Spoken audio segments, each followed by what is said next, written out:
केंद्रीय मंत्री ज्योतिरादित्य सिंधिया आज दिल्ली से राजमाता विजयाराजे सिंधिया एयरपोर्ट ग्वालियर पहुंचे, जहां उनका भाजपा नेता एवं समर्थकों ने फूलमाला पहनकर जोरदार स्वागत किया। उन्होंने पत्रकारों से चर्चा में कहा कि हर घर तिरंगा अभियान भारत की प्रजातंत्र का सबसे बड़ा अभियान है। भारत का एक एक नागरिक गर्व और प्रफुल्लित के साथ अपने घर पर तिरंगा लहराए। भारत की आन बान और शान तिरंगा है और इस अभियान को घर तक पहुंचाने के लिए एक एक नागरिक तन मन के साथ मेहनत कर रहे हैं। मेरा पोस्ट ऑफिस विभाग भी हमारे 1,64,000 डाक घर पूरे देश में तिरंगे को पहुंचाने के लिए पूरी मेहनत कर रही है और मुझे विश्वास है कि जैसे पिछले वर्षों में करोड़ झंडों के आधार पर हर व्यक्ति ने अपना मन और सम्मान के आधार पर तिरंगे को अपने घर पर लहराया था, इस वर्ष में वही स्थिति होगी। वही हिडनबर्ग की रिपोर्ट के सवाल पर कहा कि कांग्रेस का एक ही काम है, देश में अराजकता फैलाना, देश को विवादित मामलों में उलझना। प्रधानमंत्री जी मशाल लेकर भारतीय जनता पार्टी का एक एक कार्यकर्ता एक मशाल लेकर देश को प्रगति और विकास की मार्ग पर चल रहा है। कांग्रेस केवल भड़काने की कोशिश और अंधेरे में रखने की कोशिश जो उनकी पद्धति रही है,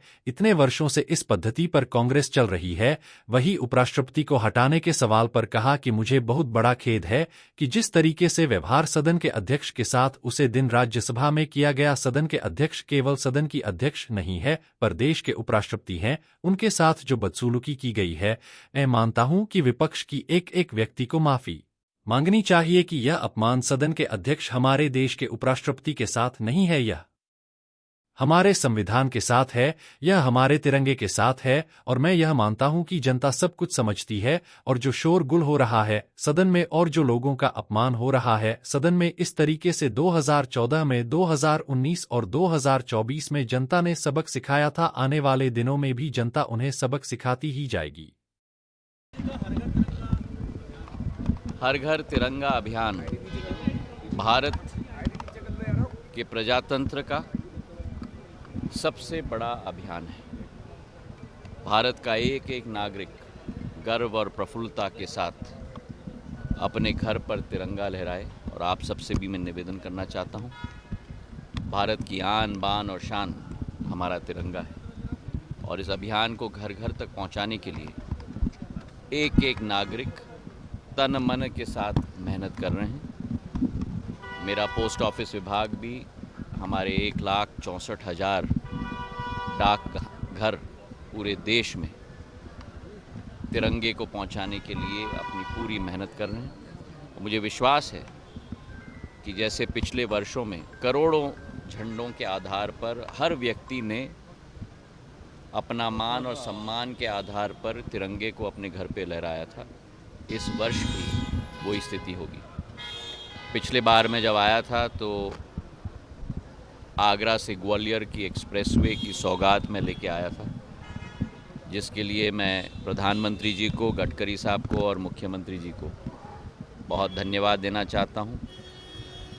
ये ग्वालियर की फ़िज़ा को बदलेगी जैसे इस एयरपोर्ट ने ग्वालियर की फ़िज़ा को बदला है। और मुझे इस बात की बड़ी खुशी है कि आज जो फ़्लाइट में मैं आया 185 में से 175 यात्री आए हैं, तो मतलब करीब करीब 95% फ़्लाइट हमारा अब भर चुका है। और यही एक यात्रा चलती रहे।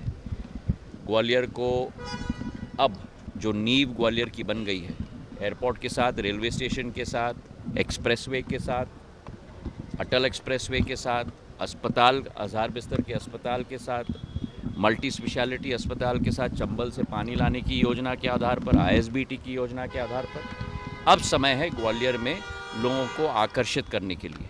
और इसलिए मैं मुख्यमंत्री जी को धन्यवाद देना चाहता हूं कि 28 तारीख को जो मैंने मांग रखी थी कि ग्वालियर में इन्वेस्टमेंट समिट होनी चाहिए, वो इन्वेस्टमेंट समिट आयोजित किया जा रहा है। मैं भी कई लोगों से चर्चा कर रहा हूं, मुख्यमंत्री जी भी बंगलुरु गए हैं, मुंबई गए हैं लोगों को आकर्षित करने के लिए। और मुझे विश्वास है कि एक नया भव्य समिट हमारे उद्योगपतियों को आकर्षित करने के लिए ग्वालियर में आयोजित 28 तारीख को हम लोग साथ में मिलकर करेंगे। इसी के साथ सूचना प्रौद्योगिकी क्षेत्र में जो STPI मैंने यहाँ लगवाया था जब मैं केंद्र सूचना प्रौद्योगिकी मंत्री था 2007 और 9 में, वहाँ मैंने मांग रखी है कि एक सेंटर ऑफ एक्सीलेंस STPI की स्कीम के अंतर्गत जो है, एक सेंटर ऑफ एक्सीलेंस इस STPI में लगाया जाए ग्वालियर के अंदर और पूर्ण रूप से हमारे सूचना प्रौद्योगिकी मंत्री अश्विनी वैष्णव जी ने अपना समर्थन दिया है और इससे नए स्टार्टअप ग्वालियर में भी स्थापित होंगे। वित्तीय सहायता प्लग एंड प्ले सिस्टम, वित्तीय सहायता 15 लाख, 25 लाख, 40 लाख तक इस योजना के तहत दी जाएगी और एक नई ऊर्जा स्टार्टअप्स के क्षेत्र में भी ग्वालियर में इसके आधार पे आएगी।